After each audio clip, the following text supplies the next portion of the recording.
Oh my goodness. Okay, I want to welcome all. Ooh, that was a good sip. I want to welcome any new listeners and welcome back all returning listeners. Thank you for tuning in. The episode drink of the week. It's been a moment since I've made a true cocktail. I've just been kind of, I did my mocktail series for so long, and before that I feel like I was kind of getting lazy. I was just mixing Celsius or Alani with vodka. This week we have a legit actual cocktail. I it was born out of laziness. I'm not gonna lie. But I was looking in my fridge and in my bar area, and I was like, okay, what do I have? I didn't feel like going to the store and getting brand new ingredients. I don't know. It felt like a lot of work to me. And yes, I know that sounds super lazy, but it just felt like a lot of work at the moment. So I was like, okay, what do I have? I have a big ass bottle of tequila, which I've had for a long time because tequila and I usually are not, BFFs. And I had frozen mango for my smoothies, and then I had all the accoutrements like lime juice and simple syrup and triple sec. So I was like, okay, mango margarita. So we made a mango margarita. It's strong. I followed the recipe to a T. I Googled it just because I wanted it to, be exact and be proper. I don't know, maybe it's just because it's tequila. If it was vodka, I'd probably be chugging it, but it's tequila.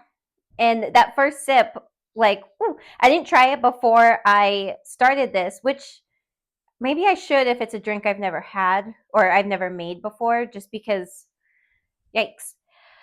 Okay, so yeah, episode drink of the week, mango margarita. And I was going to film myself making it as part of my content series for social media, but I had to blend the frozen mango. So I couldn't really talk in the video. It was just going to be me blending, and then I don't know. It felt awkward. So I will start filming myself making the cocktails, just not today. I don't know. It seemed weird to have to stop my story and then blend and then restart it. I don't know. Maybe I was just feeling lazy today, which is also completely possible. What can we say? Okay, real quick before we get into the episode, I received a message from Kathy. And last week I was talking about a movie that I had seen with Kate Hudson and Jennifer Goodwin that I did not like because it had to do with Jennifer Goodwin sleeping with her best friend Kate Hudson's fiance, right before they were going to get married or something like that. I couldn't remember the name of the movie. And I almost did stop my recording to Google it, but I was just kind of in a flow, so I never did. Anyway, I was checking my messages actually this morning, and Kathy messaged me and said, the name of the movie you were talking about is Something Borrowed. So that is the name of the movie, in case anyone was interested. If you want to go watch it, viewer discretion advised. It pissed me off, the whole thing. So that was my circle back. Is somewhat of a recommendation of this movie. I don't know. It made me mad. It was one of the movies I watch where I'm just I just don't agree with the plot line. So it pissed me off. I don't know. Whatever. All right. So for this episode, we got some Gremlin stories and we have some Gremlin guidance. So let's get into it. The first Gremlin story was sent to us by Eva or Eva. I'm not sure how to pronounce it, but Eva or Eva. And she says, let me set the scene for you. It's summer 2012. Carly Rae Jepsen's Call Me Maybe is blasting on the radio. I had just gotten my first fake ID at the age of 19, and I was ready to rage. I went out with several friends the night before, and I'm happy to report the IDs worked perfectly. But when I woke up, I didn't feel all too well. Headache, dizziness, nausea, the usual suspects. But I was 19 and nothing could stop me. I had made plans to go out with the hottest, and mind you, she put hottest in all capital letters, the hottest guy to the county fair, and there was no way I was canceling that date. So I gathered all my strength, put on my bright purple booty shorts, threw on my best opaque tank with an owl graphic, and pinned a feather in my hair. My date picks me up and we make it to the fair without incident. My problem starts when we decided to go on a ride. I opted for the Ferris wheel because I thought the fresh air would feel good and it doesn't go fast. Well, right when we get to the top, I start feeling iffy. I'm trying to focus my eyesight, and right when I think I'm settled, the ride restarts and starts descending. And I couldn't hold it in any longer. I projectile vomit everywhere. The only upside was the seats were designed as pods and not feet hanging. So everything landed in our booth and not on the people below us. It ruined my Converse, though. My date signed to the attendant that we needed to get off and pointed out the problem. So I had to do the walk of shame off the ride while the entire line groaned and looked at me in disgust. I explained to my date that I had gone out the night before and I was hungover, but that didn't really make the situation better. He politely took me home to recover, but I never heard from him again. I wonder what he's up to now and if he's still the hottest man to have ever walked the planet. Eva. I okay, I understand what you mean by the booths are pods. Like it's like a circle almost, and you can fit like a group in there as opposed to just like two people where you like your feet are dangling. So I understand what you're talking about. And the way you described summer of 2012, it is so quintessential. As soon as you start talking about, I felt like I was transported right back. I can picture myself in little itty bitty shorts and like this flowy tank top, and I think my tank top had an elephant on it. But yeah, I had at that point in time I had red hair. I miss my red hair, and I had a feather in my hair and a little feather headband, and life was just so much simpler, and those were good times. It was like a really hot summer too here in Los Angeles, and I remember just like running around because I finally had freedom. I had graduated high school the year before, and it was just like running around the city, and oh, it was such a good time. And Carly Rae Jepsen's Call Me Maybe. I might make that the song of the episode, by the way. But yeah, I love the nostalgia of the story. Sorry it ended poorly. And the hottest man to have ever walked the planet. He probably looked like an Abercrombie and Fitch model. That was like the look back then, too. Okay, let's move on to the next story. All right, the next story is from Kelly. And Kelly says, I went on a date with a true weirdo, and I think he was definitely having a gremlin moment. Okay. I met him on the apps, and we decided to go to the salsa club for our first date. We met there and had a couple of drinks and were dancing, but I noticed he kept excusing himself to go to the bathroom. It took me a minute to realize what he was probably doing in there. He kept coming back to our table a little too hyper. Yeah, I think we know what he's doing. So one of the times he goes to the bathroom, I decide to head to the bar to get myself another drink. A man approaches me and strikes up a conversation. He's clearly hitting on me, and right when I go to tell him that I'm there with someone, my date comes storming up, yelling at this guy to get away from his girl and acting super crazy. This guy is trying to apologize and get away, and my date just keeps going at him, telling him to, quote, meet him outside. This guy finally had enough, and they made their way outside with me following, trying to defuse the argument. I kept telling my date to calm down, and he just kept saying, I'm defending your honor. And then he starts jumping around like a bunny, just hopping back and forth from one foot to another. The guy just stared at him, completely thrown off. Then this lunatic tries to do a karate move and jump up in the air to roundhouse kick this guy, and instead falls flat on his face. Everyone watching just said, "Ooh," as his nose connected with the concrete, and then they walked away. I walked over to him and he's gushing blood. I don't know if it came from his nose or his mouth or both, but it was disgusting. I tell him he needs to go to the hospital, but he keeps saying, I can't go, and don't call the police. I'm assuming it's because he has something in his pocket he's not supposed to. So after making sure he was stable, I tell the bouncer I just met him that night and he's not my problem. So I left. Not sure if the club called the ambulance or he ended up going to the hospital himself, but I wasn't about to get caught up in something because of his drug fueled ego. Kelly. Jesus.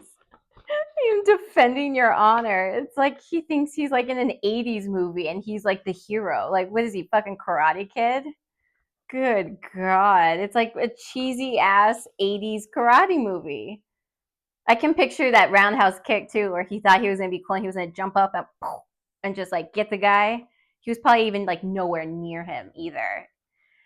Oy, poor guy. Well, he's not going to be able to do any cocaine anytime soon with his busted ass nose.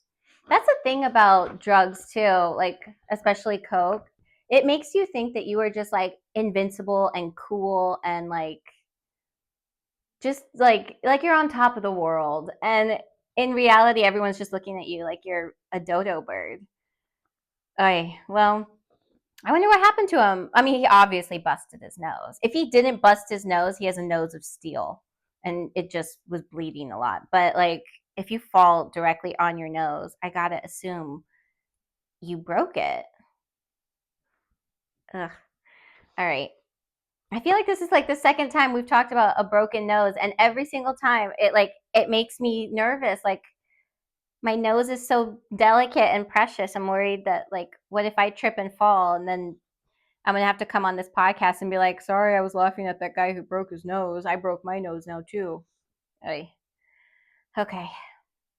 The next story is from Anonymous, and this this one is I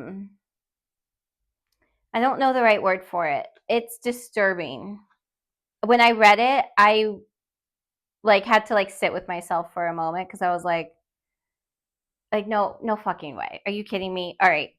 Let's read it and then let's discuss it. Okay, actually, and I'm going to have a drink of my drink first before we keep going. Okay, Anonymous says, this isn't technically a gremlin story, but I do think it's worth sharing since gremlins love the cringeworthy moments in life. I had been dating this guy for around a month or so. We met on the apps. Everyone says they meet on the apps. I swear, like, I'm never going to get a sponsorship from Tinder or Hinge or Bumble because these are all horror stories. Okay. We met on the apps and it seemed like a good match. We were both career focused and it was nice to connect with someone who understood the importance of work. Due to our busy schedules, our dates together had to be planned out carefully and line up perfectly. On one such night, we had the entire night free, so we went out to dinner and then back to his place. After a glass or two of wine, we make our way to the bedroom and start doing the do. Okay. I know what's gonna happen, and I'm like nervous to say it. Okay. I feel like I'm building it up too much. Okay. In the middle of everything, I'm I can't. In the middle of everything, I'm on top of him and his phone starts ringing and vibrating next to his head. He peeks at it and says, "Keep going," to me while he goes to answer the call. I'm assuming it's his work calling him. Then he answers the phone. "Hi, mommy." I stopped cold in my tracks. I literally felt the blood drain out of my face. I didn't.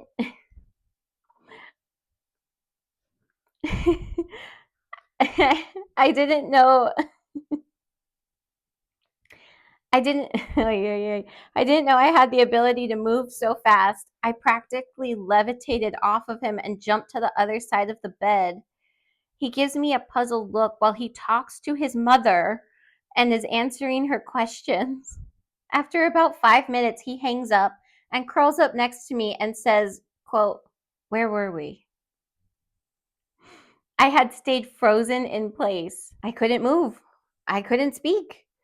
Finally, I ask, did you just answer your mom's call in the middle of sex? He truly couldn't understand why I was freaked out by not only the fact he had answered, but told me to keep going. And not to mention, he stayed hard during the duration of the call. Once I was once I was able to regain my composure, I left. I never spoke to him again, and reliving it right now is sending a chill down my spine. Anonymous. Like I I literally have nothing for this story other than my deepest sympathies. Like I I again can't speak. I couldn't I can't imagine. I am lost for words. I can't imagine being in this situation. If a grown man calls his mother mommy, that's it. We're done. I can't deal with the mommy issues. I can't. What like why are you calling her mommy? I just like mommy is just so like infantile. Is that the right word? I don't even know. It gives me the ick, the heebie-jeebies. I didn't think this needed to be added to an ick list. Apparently it does. So we're adding men calling their mother mommy to the ick list. And then okay, and then we're gonna forget him just calling her mommy. He answers her call in the middle of sex, talks to her for 5 minutes, and stays hard during the duration of the call, and then wants to keep going. Well, like, what's the psychology behind that? That's not psychology I want to delve into. Maybe if I was a trained professional and I was getting paid the big bucks, that is, there's something going on there. I like, I wonder, like, did he take? It doesn't seem like he did. I feel like you would have said that. I was gonna say, did he take like a Viagra or something to where he like they stay hard? I can't talk. I'm acting so nervous about talking about sex, which I talk about on the daily. And right now, because of it's this particular situation, I'm stuttering. Like, eh, I don't obviously if he took a pill, I feel like you would have mentioned that because that is important to the story. So I'm going to assume he didn't, and he was just able to keep it. I don't even know what the right word is. I was going to say erect, but that gave me the heebie jeebies. I grossed myself out.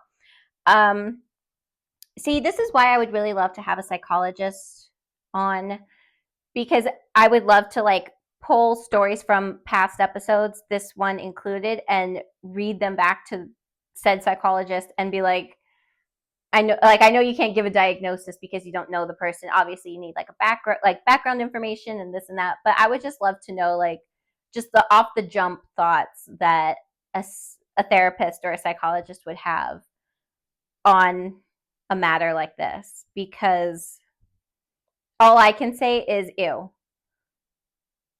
And I can't imagine if it happened to me, like what I would do. I think I would be like scarred for life. I feel like I'm scarred right now and it did not happen to me. I just read about it in an email. So, Anonymous, you are like one of our strongest soldiers. And if I could give you a hug, I would. I I think that's all I have to say about this one. It it's another stunner. All right, let's have another drink of our drink. That one went down way easier. Am I getting used to the tequila? That's not good. All right. And now we are going to go on to Gremlin Guidance. And I admittedly had some help with this guidance because I read it. I had my initial thoughts on it, but I felt like I needed another perspective. So I consulted my boyfriend. And I never tell him what the episodes are going to entail beforehand. He listens with the rest of the audience and he's going into it blind, with the exception of like if it's a themed episode. Like he knew when I was doing the true crime episode, but so did you guys. That way you guys could send in your stories. But I never tell him beforehand what I'm going to be talking about. He just listens to it, and then after he listens to it, like on his way to work, when he gets home, we'll talk about it. So when I told him I wanted to discuss this with him, he was intrigued. He was like, oh. And it's just because I felt like I needed another perspective. I had my off the bat reaction to it, but I wanted a man's perspective. So let me read this to you, and I'll let you know what I think, and then I'll let you know what he thinks. Spoiler alert, we had the same thought. Okay. So Anonymous says, I was hoping you could help me out with not so much a problem I'm having, but one I'm anticipating. My husband has had the same group of friends since college, so naturally all the wives have become friends. One of his friends, let's name him John, has recently moved back to town after living in a different country with his wife. Let's name her Jane. I have met her a couple of times and she's very nice, but due to the distance, we have never become close. So every June, everyone gets together and we rent a lakeside cabin, kind of to kick off the summer. John and Jane have never attended since they lived overseas. While we have been planning this year's trip and getting a final head count, John told us to put him down for one person because Jane wouldn't be going. I assumed she had to work. Then I find out that John told Jane it's a husbands only trip and the wives never attend, which is the furthest thing from the truth. When my husband asked John why he lied, he said he didn't want Jane going because he needs time away from her and with his friends. Yesterday, I received a text in a group chat from Jane inviting all the girls over to her house for a paint and sip night. I know she's trying to integrate herself in the group, but I feel extremely awkward going, knowing that her husband is lying to her. I feel confident that the trip will be brought up somehow, and I don't want to lie to her face. But I also don't want to involve myself in her marriage and let her know her husband is lying to her. I also don't want to flake on the party and have her feel unwelcomed by me. What advice can you give me on how to work around this awkward situation? Anonymous. Hi. So, yeah, I had my initial thoughts, and then I wanted to get just like his perspective on not like the man's perspective. I felt like I just needed to run it by someone. And also, him and I ended up having like a good 30-minute conversation about this. And he realized one of the plights of the Gremlin Guidance is there's always follow-up questions. And I can't ask the follow-up questions because he was like, well, what if this? What if that? And I was like, we don't know. This is the information that I'm given, and this is how we have to answer the question. There is no follow-up questions. There is no phone calls. There's no nothing. We just have to work with what we're given, which is frustrating because you know me, I'm nosy. I want to know the whole story. So there was a lot going into this. What my initial thought was for this was you can't go to this party. And I was going to say that I think you need to make up an excuse and not flake on her, but just have it be a good enough excuse to where it doesn't seem like you're ditching her or like being rude and like not wanting to attend her party. Because like, look, she's obviously going through great lengths to try to make friends, and that's hard to do, especially as an adult, is to try to make new friends when you're an adult and there's already a core group of people already settled and you're kind of like the newcomer in. So I feel for Jane on this. Like that's a hard situation to be in, but I think if you attend the party, the trip is going to be brought up because I don't know how many people that are going on the trip know that John is excluding Jane and is lying to her saying it's a husbands only trip. If you're the only one who knows, you would have to tell everyone, and then it would have to be a group effort to lie to this poor woman. But then, so if you lie to her face and then she finds out, she's always going to look at you sideways and be like, wow, like she lied to me. She's not a good friend or this, you're going to be the bad guy in her mind. But if you tell her, then you're the bad guy in John's mind, the husband's mind, because he's probably going to be defiant and like, why are you interfering in my marriage? So I think, and my boyfriend did agree with me, that you cannot go to this party. If you have kids, say like the kid randomly got sick, I don't know, has pink eye, has just a something. If you don't have kids, then maybe say that you have this very random work event that all of a sudden came up and it's mandatory and you have to go. If maybe you don't work, just come, like maybe a family event. I don't know. You need to put your thinking cap on and come up with a very believable excuse on why you can't go to this party, because no matter what, you will be the bad guy in that story by either not telling her or by telling her. And while you're not at that party, I'm sure I can guarantee, I feel it in my bones. This trip is gonna get brought up somehow. It's a paint and sip, which means they're all gonna be sipping on some wine or whatever you guys like to drink. And someone's gonna bring it up and be like, "Oh my God, are you so excited for the summer trip?" And she's gonna clock it. She's gonna be like, "I thought it was husbands only." Let it be someone else's burden to bear that they tell her, and they don't exactly know the situation. John knows that you know the situation. So let it be somebody who is unaware of the circumstances tell her, because then it's not on that person. John can't be mad at random wife for spilling the beans, but he can be mad at you because he'll think you did it intentionally. Also, John, kind of a piece of shit, because like, what a dick. And Robert even said this to me. He was like, I guarantee you, John did not bank on the fact that his wife was going to try to become friends with this group of girls, have all their phone numbers, and host an event at their house. I wonder what's going to happen when she tells her husband, like, oh yeah, I'm having the girls over for a paint and sip night. He's probably going to shit his pants. He's going to be like, ah, crap. Which means he's either going to have to tell her at the last minute, like, oh yeah, we decided like it's going to be a group trip. The wives are going to go. So yay, you can go now. Or he's going to try to like cancel the party so that she can't host it. Something is going to go down. I would love to be a fly on the wall of that household to see how he's going to handle this. But I truly believe that you need to remove yourself from the situation and just let it play out how it's going to play out, but not have you have a hand in the results, because this is messy. And I'm sure you and your husband don't need the drama. And I don't know. If I were you, I would be telling your husband, hey, by the way, John sucks butt and what a piece of shit. He's excluding his wife. Like, why is he excluding her? Like, you want time away and like with your friends, but this is like a group thing. Like, have time away with your friends on a different day, like doing something else. Like, why are you using this as a way to get away from your wife?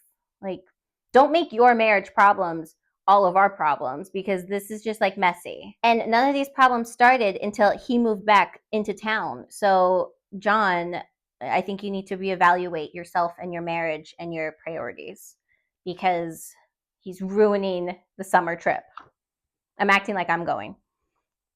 All right, guys. So that is our episode.